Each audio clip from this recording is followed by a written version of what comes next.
নদিয়ায় ৩ বছরের শিশুকন্যাকে যৌন নির্যাতন করার অভিযোগ ৭২ বছর বয়সী বিজেপি নেতার বাবার বিরুদ্ধে।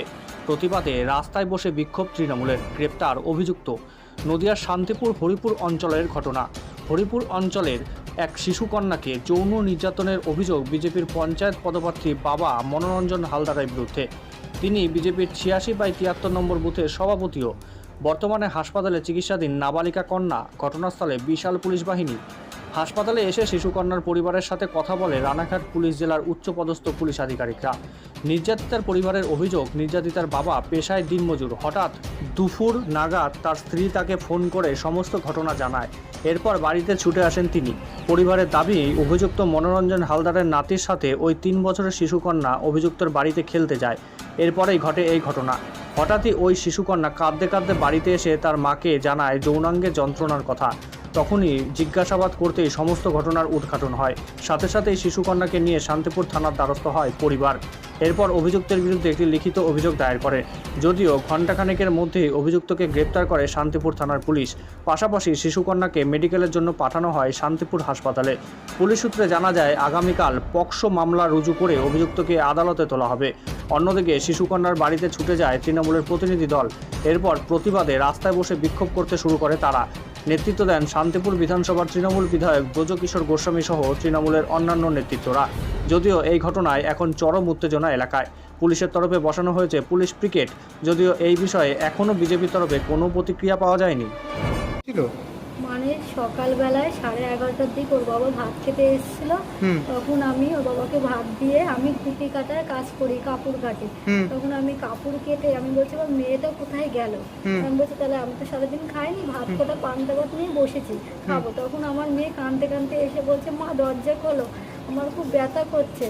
বলছি, মা ব্যথা করছে কেন, কি হয়েছে মা? বলছে কি, দেখো দাদু আমার টুকু দিয়েছে, ধরেছে, ব্যথা দিয়েছে, আর বিছনায় শুয়েছে, আর দেখো মা আমার কি বেরোচ্ছে। তারপর আমি বলছি কি হচ্ছে? তখন প্যান্টটা খুলে দেখি, প্যানের ভিতর দিয়ে সেই বিজলে বিজলে শ্যাম্পুর ফেনার মতন দেখা গেছে। তখন আমি ভাবছি কি যে এটা কি শ্যাম্পুর ফেনা?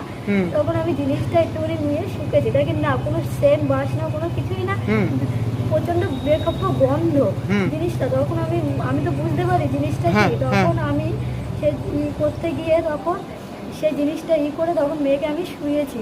তখন দেখি শান ভিজে যাচ্ছে, দাঁড়াচ্ছে, দলা দলা বেরোচ্ছে, আর শান ভিজে যাচ্ছে। তখন আমি মেয়েকে এমন করে কোলে নিয়ে তখন পাশের বাড়ি দিদিদের ওইখানে কাঁদতে কাঁদতে চলে যাবো, ওদি দেখো আমার মেয়ের কি হলো ওদি, এরকম করতে করতে তখন কাকিমা, জামা, পাড়ার লোকজন সবাই দেখে বলে মেয়ের অবস্থা এটা অন্যরকম দেখাচ্ছে, তুমি তাড়াতাড়ি হসপিটালে নিয়ে যাও। ডাক্তার কি বললো?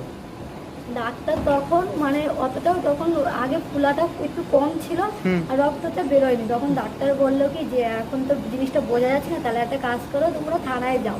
তখন আমরা বাড়িতে যাই, তখন বাড়িতে গিয়ে দেখি স্যার এসছে, তখন আমরা থানায় চলে আসি। কিন্তু এইখান থেকে আমাদের হসপিটালে নিয়ে গেছে, মেয়েকে পরীক্ষা মরীক্ষা সব করেছে। কি মনে হচ্ছে যে ঘটনা ঘটিয়েছে খুব খারাপ ঘটনাই ঘটিয়েছে? হ্যাঁ, খুব খারাপ করেছে আমার মেয়ের সাথে। আচ্ছা, যে করেছে তার নাম কি? মনোরঞ্জন হালদার। আপনার বাড়ির পাশেই বাড়ি? হ্যাঁ, আমার ঘরের পিছনে বাড়ি।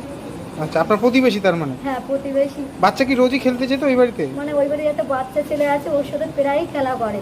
তখন উনি আবার সিরিয়াল দেখে, তখন মেয়ে ওনার বিছানায় বসে খেলাধুলা করে, সিরিয়াল দেখে। তখন আমার মেয়ে গেছে, আমি ভাবছি মনে আমার মেয়ে খেলাই করছে, কিন্তু আমি তো জানি না যে মেয়ের সাথে আমার এরকম ব্যবহার হয়েছে। ওদের কঙ্কালসার চেহারাটা সামনে বেরিয়ে পড়েছে। উত্তরপ্রদেশ, মধ্যপ্রদেশ, মণিপুর সব জায়গায় ওরা নীরব থাকে, আর পশ্চিমবাংলার ক্ষেত্রে নাকি ওরা গর্জে ওঠে। আর বাস্তব সত্যটা শান্তিপুরে, নৃসিংহপুরে, এই আউটসাইড কলোনিতে এসে দেখে যান নতুন সর্দারপাড়ায় কি ঘটেছে। কি চাইছেন এখন আপনারা? ফাঁসি চাইছে।